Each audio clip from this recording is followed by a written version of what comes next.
Hello, St. Michael's friends. We have reached the end of the Way of Love journey.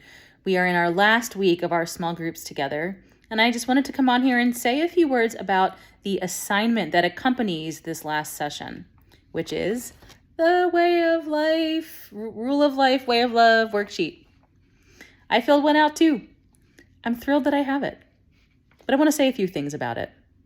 The first thing, actually before the first thing, the preamble, is to go back to what I said in the beginning of this whole process, which is to remind you and me and all of us that the rule of life is not step-by-step directions for the journey.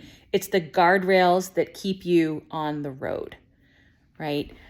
When I hear the word rule, I think some of you are similar. I immediately think, no one's telling me what to do. This is the rule. How can I break it? Right? So I want to just remind us and encourage us that a rule of life is not meant to be constrictive in any way, but meant to encourage us on the journey and to keep us on the road. So with that in mind, the first thing I want to say is that as you fill this out, I assume actually, and I hope that some of what will go onto this sheet for you is stuff that you already do. The practices that you were introduced to over the last 7 or 8 weeks were not meant to be prescriptive of what you ought to write on this sheet.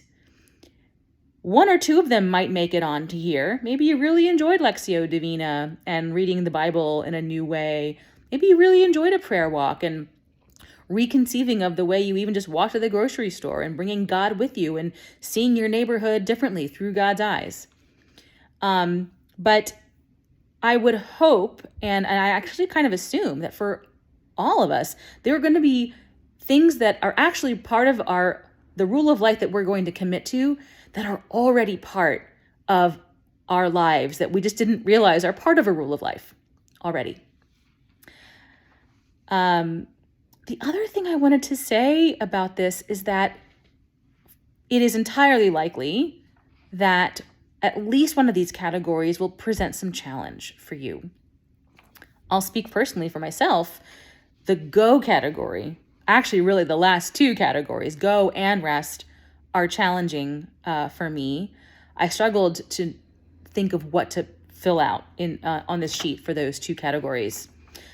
Go, I had a little Subway prayer card ministry thing that it was completely self-imposed, but that I was doing before the pandemic.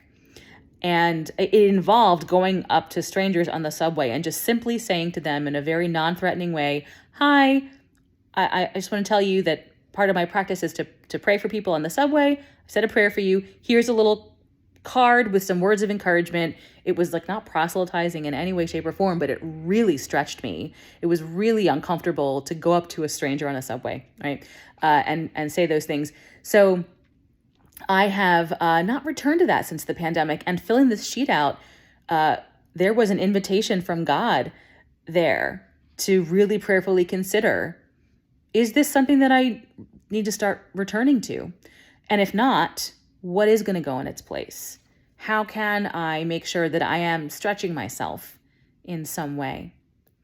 And rest, friends, I am coming to you from my couch at the end of a Sunday. We had a wonderful day at church. I came home, did a ballet class, took a shower, had some dinner, and I'm winding down and I'm about to start my Sabbath. And there's already the running loop of, okay, what's on the to-do list for tomorrow?